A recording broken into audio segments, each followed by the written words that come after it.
ఉన్నది.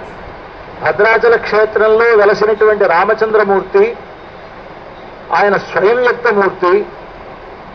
రామావతార పరిసమాప్తి తరువాత భక్తుడు అనేటువంటి మహర్షి చేసినటువంటి తపస్సుకు మెచ్చి వైకుంఠం నుంచి శ్రీమన్నారాయణుడే ఆయన ముందు శంఖచక్ర ధనుర్బాణధారి అయి అక్కడ వైకుంఠంలో ఉండేటువంటి లక్ష్మీదేవి సీతమ్మగాను అక్కడ ఉండేటువంటి ఆదిశేషుడు లక్ష్మణస్వామి గారు అనుసరించి రాగా ఆ సీతాలక్ష్మణ సహితుడై చతుర్భుజ రాముడుగా ఆ భద్ర మహర్షి ముందు సాక్షాత్కరించాడు. భద్ర మహర్షి ఆ స్వామిని కోరుకున్నాడు, స్వామి నువ్వు నాకు దర్శనమిచ్చినటువంటి రూపంతో నిరంతరం నా శిరస్సు మీద ఉండి భక్తులందరినీ కూడా అర్చామూర్తిగా అనుగ్రహించవలసిందని ప్రార్థిస్తే అప్పుడు ఆ స్వామి ఆ భద్ర మహర్షిని ఒక కొండగా మార్చి ఆ కొండపై ఇక్కడ స్వయం వ్యక్తంగా ఆవిర్భవించి ఉన్నాడు అని అంటారు. ఈ క్షేత్ర పురాణం ఆ విధంగా చెప్తున్నది. కనుక ఇక్కడ ఉండేటువంటి రామచంద్రమూర్తిని విభవమూర్తిగాను అర్చామూర్తిగాను భావించేటువంటి రెండు భావనలు ఇక్కడ మనకు కనిపిస్తాయి.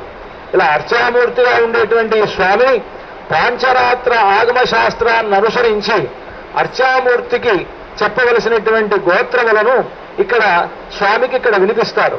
ఇక్కడ ఉండేటువంటి రామచంద్రమూర్తి అనంత వేదాధ్యాయిని, అంటే వేదములు అనంతమైనటువంటివని చెప్తున్నాయి. భరద్వాజుడు అనేటువంటి మహర్షి చాలా కాలం వేదములన్నీ అధ్యయనం చేయాలని ప్రయత్నించినా అనంతముల వేదములను తెలుసుకొని అది మన వల్ల సాధ్యం కాదనుకున్నట్టు ఆయన.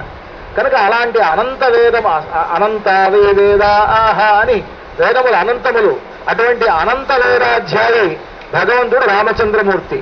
అనంత వేదాధ్యాయినే అచ్యుత పరబ్రహ్మణే ఆది నారాయణాయ నిరాకార సాకార చరచిదీశ్వర విధాకార సాకార పరవ్యూహ విభవ అంతర్యామ్యర్చావతార స్వరూపాయ అంటూ అటువంటి ఋషులందరూ కూడా ఇక్కడ స్వామికి రామచంద్రమూర్తికి ఉండేటువంటి ఋషులు 5 ఋషులు వారు పర వ్యూహ విభవ అంతర్యామి అర్చ అనేటువంటి 5 ఋషులతో కూడినటువంటి అచ్యుత గోత్రాన్ని కలిగినటువంటి వాడు రామచంద్రమూర్తి అని రామచంద్రమూర్తి యొక్క గోత్ర పర్వలు పఠించారు.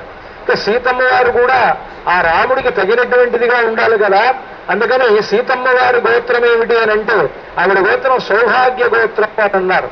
ఆవిడ సీతమ్మ వారు చతుర్వేదాధ్యాయిని, 4 వేదములుగా ఉండేటువంటి వాటిని అధ్యయనం చేసినటువంటి ఆవిడ.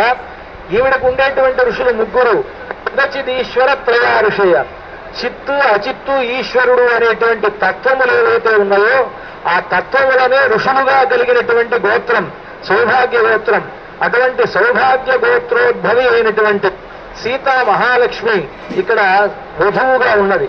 కనుక ఈ వధూవరులిద్దరి యొక్క గోత్రములను చక్కగా ఈ 8 దిక్కులలో ఉండేటువంటి బ్రాహ్మణోత్తములు వచ్చి పఠించి వారిద్దరి కళ్యాణానికి సన్నద్ధం చేసి అందరి చేత అనిపించారు దాస్యామి అని.